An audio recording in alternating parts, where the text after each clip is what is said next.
Hey, salut les petits loups. Alors aujourd'hui, cette nouvelle vidéo, ça sera une vidéo sur la pile à lire du Pumpkin Autumn Challenge. Donc oui, cette année, j'ai encore fait ce challenge. Donc oui, j'ai encore une palle assez conséquente. D'ailleurs, je me suis munie de mes petites fiches du coup que j'ai faites. Donc le Pumpkin Challenge, c'est un challenge à propos de Halloween, de l'automne et tout.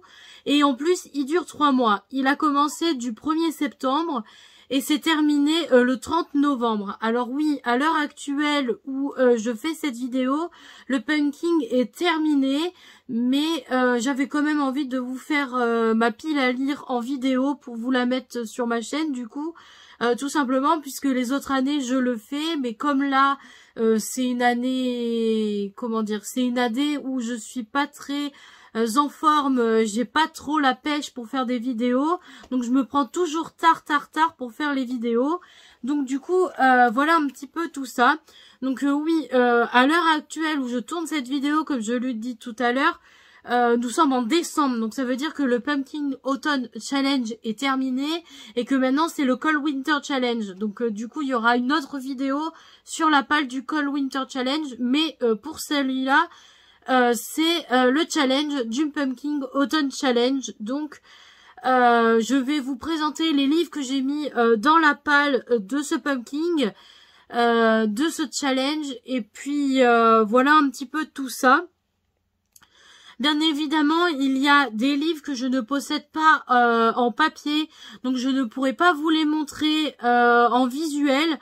Je vais quand même vous dire le titre, mais je vous mettrai pas de visuel tout simplement puisque j'ai pas assez de livres en électronique pour faire le montage spécifique. Donc c'est pour ça que je vous dirai juste le titre et à la rigueur la maison d'édition parce que je la connais par cœur. Donc voilà, mais sinon ça sera tout.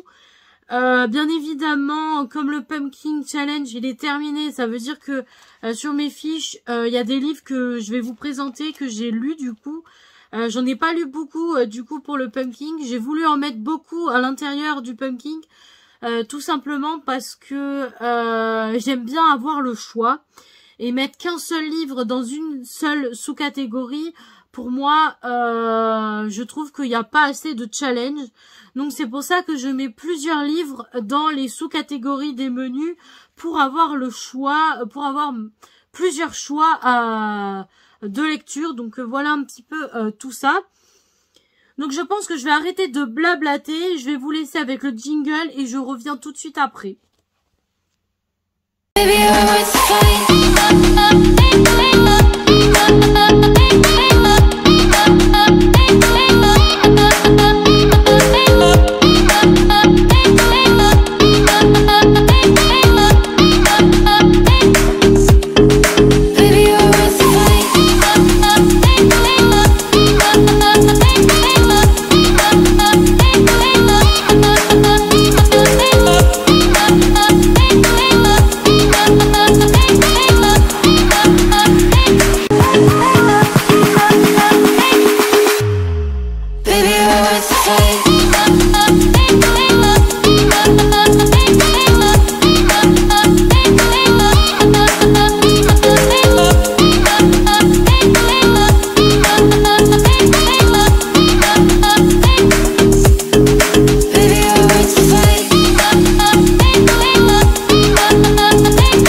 voilà, donc je me munis de la première fiche, donc du premier menu qui est ici. Donc il s'agit du Pumpkin Autumn Challenge, du menu qui s'intitule Automne frissonnant. Et à l'intérieur de celui-là, il y a 3 sous-catégories. Donc je vais vous les lire. Donc la première sous-catégorie s'intitule Gare à la main de gloire. Donc il faut lire tout ce qui est à l'intérieur. Les mots-clés sont voleur, thriller, policier, superstition, horreur et épouvante. Donc moi, à l'intérieur du coup de celui-là, j'ai mis 3 livres à l'intérieur. Alors j'ai mis le premier tome de la saga qui s'intitule Les voleurs de fumée. Donc le premier tome, donc il s'agit de Les voleurs de fumée, donc le premier tome de Sally Green. Donc c'est dans la maison d'édition J'ai lu. Il n'a pas été lu, mais donc voilà. Du coup je l'ai mis tout simplement parce que le mot-clé voleur est dans le titre. Donc voilà pourquoi je l'ai mis dans cette sous-catégorie. Donc voilà un petit peu pour celui-là. Le deuxième livre que j'ai mis dans cette sous-catégorie, il s'agit donc de Verity de Colleen Hoover. Tout simplement puisque c'est un Hugo thriller. Donc je me suis dit thriller ça va aussi, c'est un mot-clé. Donc pour moi ça rentre dedans. Donc c'est un Hugo, c'est pas un new roman, c'est un thriller. Donc voilà pourquoi je l'ai mis à l'intérieur de cette catégorie-là. Et le troisième livre que j'ai mis sous cette catégorie-là, il s'agit du deuxième tome de Six of Crows, donc de Leigh Bardugo, tout simplement parce que ça parle de voleurs à l'intérieur. Donc c'est pour ça que je l'ai mis, tout simplement parce qu'il y a des voleurs à l'intérieur. Donc voilà pourquoi on le met. Donc voilà un petit peu pour ce bébé. Donc lui, il est dans la maison d'édition Milan. Donc voilà pour ça. Donc je passe du coup à la deuxième catégorie de ce menu qui s'appelle Double Toll and Trouble, si ça se dit bien comme ça. Moi et l'anglais, vous le savez très bien que c'est pas tellement mon truc. Donc du coup à l'intérieur de cette sous-catégorie, les mots-clés sont sorcière, pièce de théâtre, prophétie et tragédie. Donc voilà. Et du coup j'ai mis à l'intérieur 3 livres aussi. Donc le premier tome, c'est Serpent and Dove, donc de Shelby Ahuri, si ça se dit bien comme ça. C'est la version hardback de chez De Saxus. Je crois que ça parle de prophétie et de sorcière. Il y a un peu de tragédie peut-être dedans. Donc je l'ai mis, voilà pourquoi je l'ai mis dans cette sous-catégorie. Tout simplement parce que il y a... tout simplement parce qu'il y a tous ces mots-clés à l'intérieur de ce livre. Donc voilà un petit peu pour celui-là. Le troisième que j'ai mis, il s'agit de... j'allais dire une bêtise. Il s'agit de Lucky and Chance. Alors celui-là, je ne l'ai pas en électronique. Je l'ai pas en livre, je l'ai en électronique. Alors Lucky and Chance, c'est de la même autrice qui a écrit les Chastity Hudson. Donc je ne sais plus, je crois que c'est Chris Mallory qui a écrit du coup Lucky Chains. Alors Lucky Chains, je crois que c'est un dérivé de Chastity Hudson. Donc voilà un petit peu, si vous connaissez mon engouement pour la saga Chastity Hudson, vous devrez comprendre pourquoi j'avais mis Lucky and Chance donc dans cette catégorie, tout simplement parce que ça parle de sorcière et du coup ça rentrait pour moi à l'intérieur. Donc voilà. C'est un livre que j'aimerais m'acheter en bouquin quand j'aurai les moyens. Donc voilà. Voilà pour ce deuxième livre que j'ai à vous présenter. Le troisième livre aussi que j'ai à vous présenter, c'est un livre que je n'ai pas non plus en livre, mais que j'ai en électronique. Il s'agit de Chasseuse de l'ombre. C'est un livre de chez la maison d'édition IMXM Bookmark, donc Bookmark maintenant, les éditions Bookmark, dans la collection Urban Fantasy, c'est de l'Urban Fantasy, pardon, et c'est dans la collection Infinity. L'autrice, je ne me rappelle plus qui c'est, mais je sais que il est dans cette maison d'édition et dans cette collection-là. Donc voilà, c'est un livre que j'ai lu en électronique pour ce challenge. Donc il sera en update lecture prochainement aussi. Donc voilà un petit peu tout ça. Donc voilà un petit peu pour la deuxième catégorie. Je vais passer maintenant à la troisième catégorie et la dernière de ce menu. Donc il s'agit le folklore de Chipenden, si ça se dit bien comme ça. Et les mots-clés sont créatures surnaturelles, fantastiques, obscures et fantasy. Donc à l'intérieur du coup de cette catégorie, je me suis mis 3 livres aussi. Donc il s'agit du 3e tome de la saga Vegas Paranormal Club 66. Voilà, de C.C. Mahon. Donc c'est d'un tome 3 qui s'intitule Menace magique. C'est de l'auto-édition. Donc voilà, j'avais déjà lu les 2 premiers tomes et du coup j'aimerais continuer la saga. Donc voilà un petit peu pour ça, pour ce livre-là. Donc voilà, après le 3e. Alors pourquoi je l'ai mis dedans? Parce qu'il y a toutes les côtés créatures. Pourquoi je l'ai mis dans cette catégorie-là avec les mots-clés? Parce qu'il y a des créatures surnaturelles et c'est de la fantaisie fantastique et il y a aussi de l'obscur. Donc tous les mots-clés rentrent dans ce bouquin-là. Donc voilà. Le 2e livre que j'ai mis, qui a été lu aussi, il s'agit du 1er tome de Alicia Smith, donc de Julie Sorel. C'est un comment dire, c'est un édition Bookmark et c'est dans la collection Infinity et c'est de l'urban fantasy. Donc voilà, c'est un 1er tome. Donc voilà. Pour celui-là, je l'ai mis tout simplement parce qu'il y a des créatures surnaturelles, donc des vampires. Il y a aussi des sorcières et c'est dans un monde fantastique. Donc voilà pourquoi je l'ai un peu mis dans cette sous-catégorie-là. Et le 3e livre que j'ai mis sous cette catégorie-là, il s'agit du 3e tome de Blackwing. Donc de Christina Henry, c'est chez Milady dans la collection Bitlit.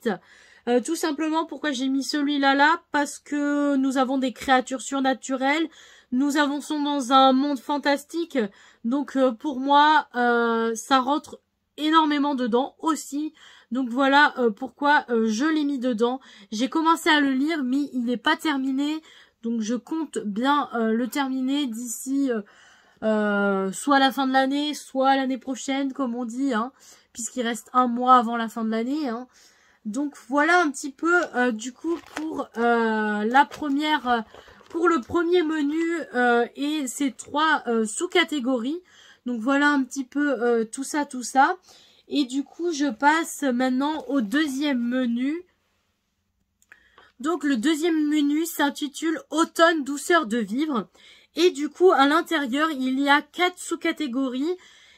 Et la première s'intitule It's Just an Bichu of Hocus Pocus. Je ne sais pas du tout comment ça se prononce, mais j'ai réussi quand même un petit peu à le dire. Donc les mots-clés de cette sous-catégorie, il y a Halloween, Samba et Automne. Ou Someway, je sais pas du tout comme ça dit, bref.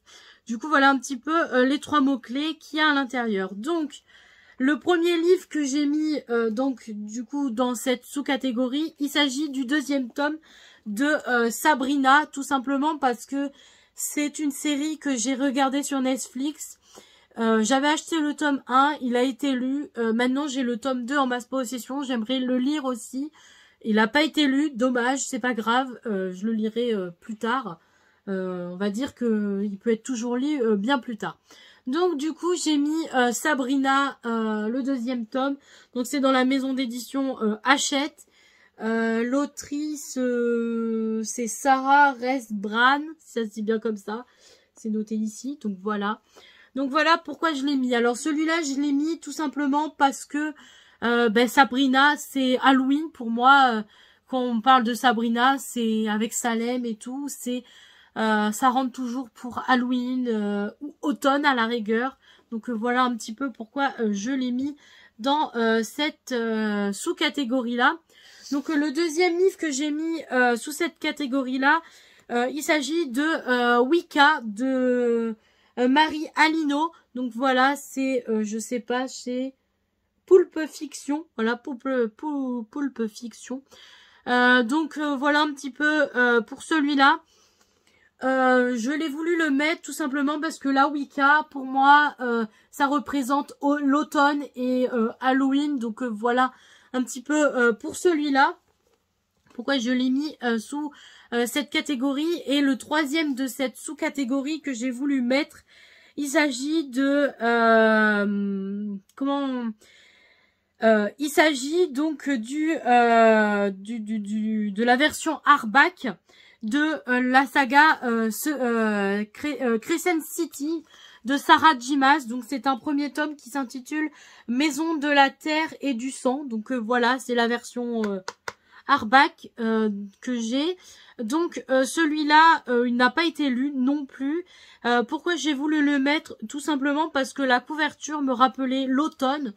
Donc voilà, je ne sais pas si ça parle, je crois que ça parle un peu de magie aussi.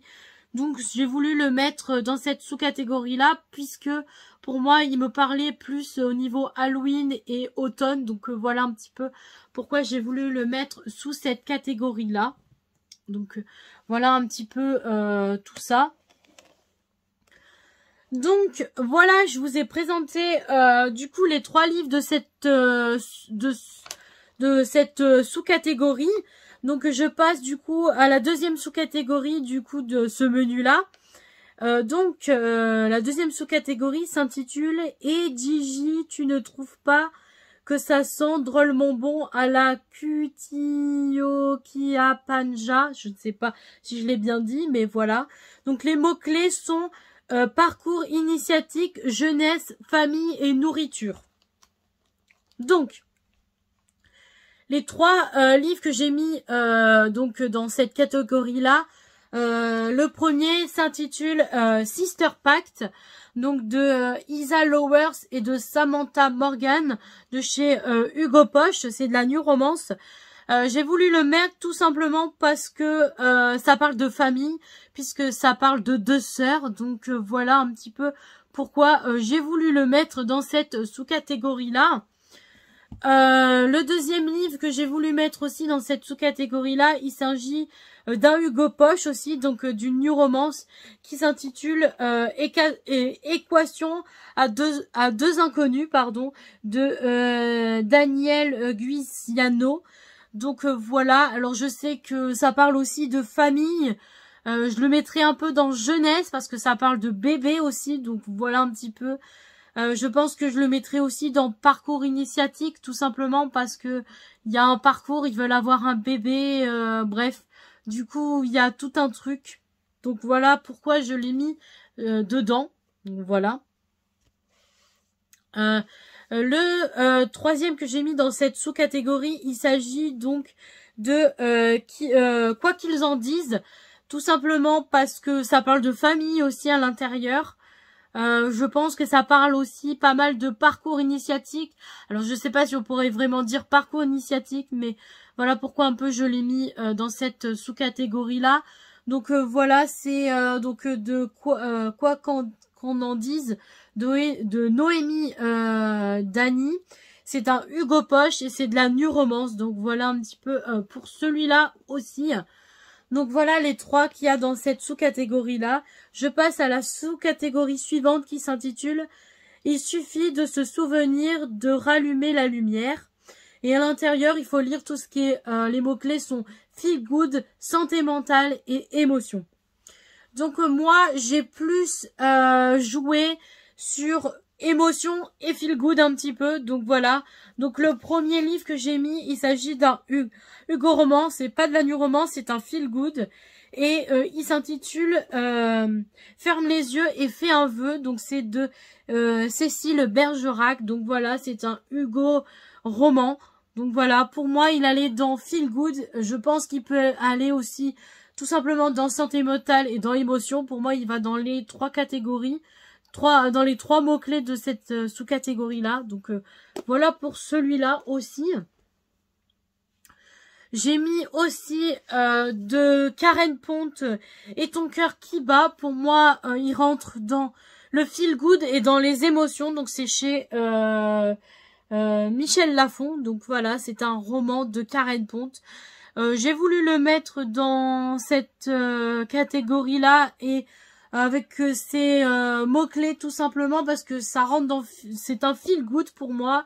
Et je pense qu'il y a aussi pas mal d'émotions et je sais pas si on peut dire que ça peut aller aussi dans la santé mentale. Mais voilà un petit peu pourquoi je l'ai mis à l'intérieur de cette sous-catégorie-là. Et du coup, le troisième de cette sous-catégorie-là, pardon, il s'agit de À notre dernier rendez-vous. C'est un Hugo roman poche de Émilie Paruseau. Donc voilà, j'ai voulu le mettre parce que pour moi, il y a beaucoup d'émotions, je pense, à l'intérieur. Et pour moi, c'est un feel good un petit peu. Donc même si c'est de la new romance, voilà un petit peu pourquoi j'ai voulu le mettre dans cette sous-catégorie-là. Donc voilà un petit peu pour celui-là aussi. Et du coup, donc la quatrième, pardon, sous-catégorie là de ce menu-là, il s'agit J'ai un dragon et j'hésiterai pas à faire feu. Donc les mots-clés sont humour, illustré, anthropomorphisme, pardon, et animaux. Donc, moi, le premier tome que j'ai voulu mettre, il s'agit donc de du 6e tome de Charlie Davidson. Charlie Davidson, tout le monde connaît, c'est chez Milady, dans la collection Beat Lit, c'est de Darinda Jones. J'ai voulu le mettre tout simplement parce que Charlie Davidson, c'est une histoire fantastique, fantasy, voilà un petit peu tout ça. Mais c'est surtout beaucoup d'humour. Donc voilà un petit peu pourquoi j'ai voulu le mettre dans cette sous-catégorie-là. Donc voilà un petit peu pourquoi je l'ai mis. Après, je me suis mis le 2e tome de Harry Potter. Donc Harry Potter et la Chambre des Secrets. Donc c'est la version des 20 ans d'Harry Potter, la version collector, donc la version hardback. Et la version de la maison Gryffondor, puisque je suis Gryffondor. Donc voilà un petit peu pour celui-là. J'ai voulu le mettre tout simplement dans cette sous-catégorie-là parce que Harry Potter égale animaux, puisque il y a des animaux fantastiques à l'intérieur. Donc voilà un petit peu pourquoi j'ai voulu le mettre à l'intérieur de cette sous-catégorie-là. Donc voilà un petit peu tout ça. Et le dernier livre de cette sous-catégorie-là et de ce menu aussi, il s'agit d'un 2e tome aussi. Il s'agit du 2e tome de la saga La Légende des 4. Donc voilà, La Légende des 4. Donc c'est le 2e tome qui s'intitule Le Clan des Tigres. Donc voilà, c'est de Cassandra O'Donnell. Donc voilà, c'est chez Flammarion Jeunesse. Donc voilà un petit peu pour celui-là aussi. Je l'ai mis tout simplement parce que La Légende des 4, ça parle de 4 clans. Et les 4 clans, c'est des animaux, puisqu'il y a les loups, les tigres, les aigles et les serpents. Donc pour moi, ça rentre dans le mot-clé animaux. Donc voilà un petit peu pour celui-là. Donc voilà le dernier livre de cette sous-catégorie-là. Je vous ai présenté du coup les 4 sous-catégories de ce menu-là. Les 3 livres qui sont à l'intérieur. Donc maintenant, je vais pouvoir passer du coup au 3e menu. Donc le 3e menu s'intitule Automne enchanteur. Et à l'intérieur de ce 3e menu, il y a 3 sous-catégories. Et la première sous-catégorie s'intitule la lunette de Pierre, c'est extra quand on veut voir ce qui ne se voit pas. Voilà. Et les mots-clés sont petit peuple, féerie, nature, nature writing. Donc moi, j'ai encore mis 3 livres sous cette catégorie. Donc le premier livre, il s'intitule... Le premier livre, c'est le 2e tome de la saga Banshee de Fanny André. Donc c'est le 2e tome qui s'intitule Un crime, un châtiment. Et c'est dans la maison d'édition Bookmark, dans la collection Infinity. Et c'est de l'urban fantasy. J'ai voulu le mettre tout simplement parce qu'on parle beaucoup de petits peuples à l'intérieur. De féerie, de nature aussi. Donc voilà un petit peu pourquoi j'ai voulu le mettre à l'intérieur de cette sous-catégorie-là. Donc voilà pour celui-là. Le deuxième livre que j'ai mis du coup dans cette sous-catégorie-là, il s'agit du premier tome donc de Les liens du sang. Donc le premier tome qui s'intitule Un tempérament de feu. Donc voilà, c'est le premier tome de Hélène Harper. Donc voilà, le premier tome. Donc c'est toujours un livre de la maison d'édition Bookmark. Dans la collection Infinity, et c'est de l'urban fantasy. Donc voilà un petit peu tout ce que je peux vous en dire. J'ai voulu le mettre tout simplement parce que nous avons côté féerie et petit peuple aussi à l'intérieur. Donc voilà un petit peu pourquoi j'ai voulu le mettre dans cette sous-catégorie là. Voilà. Et le troisième livre que j'ai mis donc dans cette sous-catégorie là, il s'agit du premier tome de la saga de Shane Davis, donc de Jackie May. Donc c'est une saga dérivée de Nora Jacobs. Donc voilà, donc Shane Davis, donc c'est le premier tome qui s'intitule Moi, Rousse et Fauché. Donc voilà, c'est un Milady chez Bitlit. Bon, c'est la maison d'édition Milady, mais c'est dans la collection Bitlit.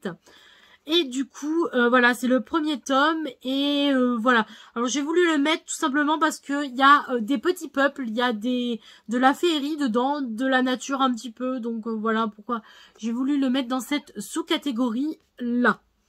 Donc la troisième sous-catégorie là de ce troisième menu. Donc la deuxième s'intitule Nom d'une dune. Voilà. Et du coup, les mots-clés sont écologie, anticipation, science-fiction et post-apocalyptique. Donc, moi, j'ai encore mis 3 livres à l'intérieur. Donc, le premier livre que j'ai mis, il s'agit du premier tome de Apocalypse Blue, donc de Chloé Jo Bertrand. Donc, voilà, c'est le premier tome, c'est chez Big Bang. Et tout simplement, j'ai voulu le mettre dans cette sous-catégorie-là, puisque le titre, il y a marqué Apocalypse, et en mots-clés, il y avait Post-Apocalypse. Donc, pour moi, ça rentre largement dans cette sous-catégorie-là. Donc, voilà pour celui-là. Le deuxième livre que j'ai mis dans cette sous-catégorie-là, il s'agit du premier tome de la saga The Bonne Saison, donc de Samantha Shannon. Donc voilà, donc chez De Saxus en version hardback. Je ne sais plus, parce que je crois que c'est de la science-fiction un petit peu. Donc voilà un petit peu pourquoi j'ai voulu le mettre à l'intérieur. Donc voilà un petit peu pour ce bébé. Le troisième que j'ai mis, c'est le troisième livre de la saga Lux. Tout simplement parce que Lux, c'est de la science-fiction. Donc voilà pourquoi je l'ai mis dedans. Et parce que j'avais très envie de le mettre. Donc voilà pour celui-là aussi. Donc voilà, donc je passe du coup à la troisième sous-catégorie de ce troisième menu. Donc la troisième sous-catégorie s'intitule Princesse. Et du coup les mots-clés sont exclusivité, LGBTQIA+, et féminisme. Donc j'ai encore mis 3 livres à l'intérieur. Il s'agit du premier tome de Princesse Incognito. Donc c'est la saga Rosewood Chronicle, pardon. Donc j'ai voulu mettre le premier tome, donc Princesse Incognito, de chez Castleman. Donc voilà, c'est de Connie Glynn, voilà. Tout simplement parce que ça parle de le mot c'est princesse. Et du coup, le nom de la catégorie s'appelle Princesse. Donc voilà pourquoi j'ai voulu le mettre. Donc ça parle de féminisme, hein, puisque ça parle d'une princesse, donc de féminisme. Donc voilà un petit peu pour celui-là. Le troisième livre que j'ai mis à l'intérieur, il s'agit d'un troisième tome d'une trilogie. Donc le troisième tome s'intitule Amber Queen. Donc c'est le troisième tome de la saga H Princess. Donc voilà, c'est de Laura Sébastien. Donc voilà, c'est chez Albin Michel. Et du coup, voilà un petit peu. Je l'ai mis tout simplement dans cette catégorie-là. Tout simplement parce que Amber Queen, c'est une femme reine. Donc pour moi, ça part dans le féminisme. Donc voilà pourquoi j'ai voulu le mettre dans cette sous-catégorie-là. Donc voilà un petit peu pour celui-là. Donc, le troisième et dernier livre de cette sous-catégorie et de ce troisième menu, c'est un premier tome aussi. C'est le premier tome de la saga Le repère des vampires. Donc, le premier tome, voilà, de la saga Les repères des vampires. Et le premier tome s'appelle Rencontre mortelle. Donc, voilà, c'est de Kelly Sinclair, ça se dit bien comme ça. C'est chez la maison d'édition Bookmark, dans la collection Infinity et dans l'Urban Fantasy. Donc voilà un petit peu. Alors je l'ai mis tout simplement parce qu'il y a du féminisme à l'intérieur. Donc voilà pourquoi j'ai voulu le mettre à l'intérieur. Voilà, tout simplement pour ce dernier livre de ce troisième menu. Maintenant que j'ai fini avec le troisième menu, je vais passer au quatrième menu de ce Pumpkin Autumn Challenge. Donc le quatrième menu s'intitule Automne des mystères. C'est le petit nouveau que Gimoz a fait spécialement cette année. Donc dans ce menu-là, il y a encore 4 sous-catégories. Donc dans ces 4 sous-catégories, j'ai mis à chaque fois 3 livres à l'intérieur. Donc voilà tout ça. Donc du coup dans ce menu qui s'intitule Automne des mystères, la première sous-catégorie s'intitule Le destin perdu. Et les mots-clés sont temps, horloge, énigme, puzzle, historique et storybook, ou je sais pas trop comment ça se dit. Donc voilà un petit peu tout ça. Et les 3 livres que j'ai mis à l'intérieur, eh bien, je vais vous les présenter. Il s'agit du premier tome de la saga d'encre de verre et d'acier. Donc voilà, de Gwendoline Clark, ça se dit pas comme ça. C'est chez Lumen. Donc voilà, je ne sais plus pourquoi j'ai voulu le mettre à l'intérieur de ce challenge, mais il est à l'intérieur. Donc voilà. Peut-être que l'histoire, il y avait des mots-clés qui allaient avec... les mots-clés allaient peut-être avec l'histoire. Mystère, je ne me rappelle plus. Mais en tout cas, il est noté à l'intérieur. Donc voilà pour celui-là. Le deuxième que j'ai mis, il s'agit du deuxième tome de Fallen Academy. Donc le deuxième tome qui s'intitule Deuxième année. Donc c'est de Léa Stone. Et c'est chez les éditions Bookmark dans la collection Ten Spears. Ça se dit bien comme ça. Donc voilà un petit peu pour celui-là. Je ne suppose que j'ai voulu le mettre parce qu'il y a des énigmes, des puzzles, de l'horloge, du temps, bref. Voilà un petit peu tout ça. Donc voilà. Et le troisième livre que j'ai mis dans cette sous-catégorie-là, il s'agit du 7e tome, donc de Les vampires de Chicago. Donc voilà, de Chloé Neal. Le 7e tome, donc voilà, c'est un Milady, donc un bitlit. Donc voilà. Donc la deuxième sous-catégorie de ce menu s'intitule Les ruines de l'Atlantique, pardon. Et du coup, à l'intérieur, les mots-clés sont conte moral, philosophie, récit métaphorique et mythes et légendes. Donc, à l'intérieur de cette sous-catégorie, bien évidemment, j'ai encore mis 3 livres. Le premier livre que j'ai mis, pardon, il s'agit donc Les chants des ronces. Donc voilà, de Lee Bardugo chez Milady, tout simplement parce que c'est des contes revisités, donc ça va dans mythes et légendes un petit peu, et donc conte moral, conte revisité un petit peu, donc voilà un petit peu pourquoi je l'ai mis dans cette sous-catégorie-là. Le deuxième livre, il s'agit donc Le trône des 7 îles, voilà, de Adeline Crace, ça se dit pas comme ça. C'est un de Saxus en version hardback. Je l'ai mis tout simplement puisque c'est des choses revisitées. Donc voilà un petit peu pourquoi je l'ai mis. Donc voilà. Le troisième que j'ai mis, il s'agit donc le premier tome de l'Ascension de Camelot, donc la Duperie de Guenièvre. Je crois que c'est plutôt la Duperie de Guenièvre et le tome 1 qui s'appelle l'Ascension de Camelot. Donc voilà. Donc chez De Saxus et de Kiersweed, si ça se dit pas comme ça. Donc c'est un premier tome, je l'ai mis tout simplement parce qu'on revisite le roi Arthur, Camelot et tout. Donc voilà pourquoi j'ai voulu le mettre dans cette sous-catégorie là. Donc la troisième sous-catégorie là s'intitule En avant Yvette, Tempête, et du coup à l'intérieur les mots-clés c'est aventure, archéologie, artefacts et voyage. Et moi, j'ai bien évidemment encore mis 3 livres à l'intérieur.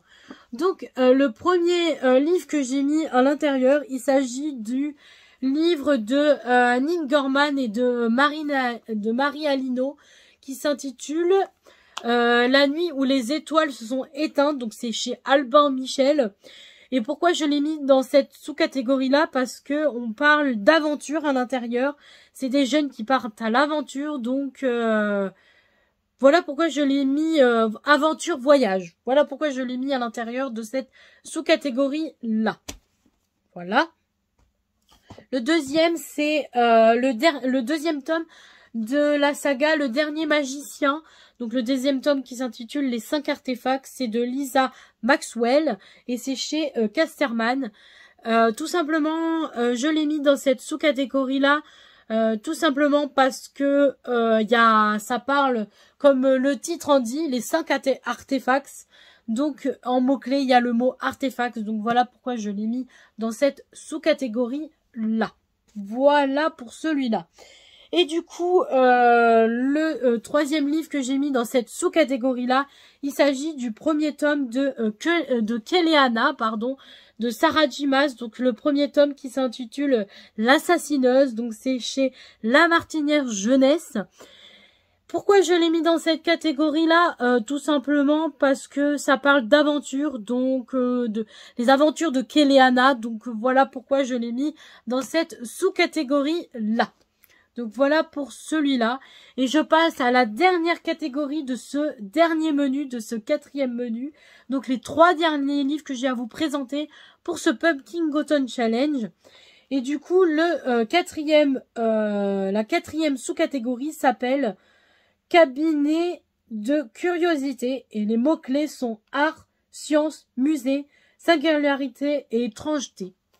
Donc voilà, et les 3 livres que j'ai mis en l'intérieur, il s'agit du premier tome de la saga surnaturelle. Donc le premier tome qui s'appelle Mystère, première partie, c'est de E.G. Swan, ça se dit bien comme ça, Swan. Et c'est chez SMCO, donc une maison d'édition un petit peu rarissime on va dire. Donc voilà, parce que les livres on ne les trouve pas en magasin, il faut les acheter sur internet.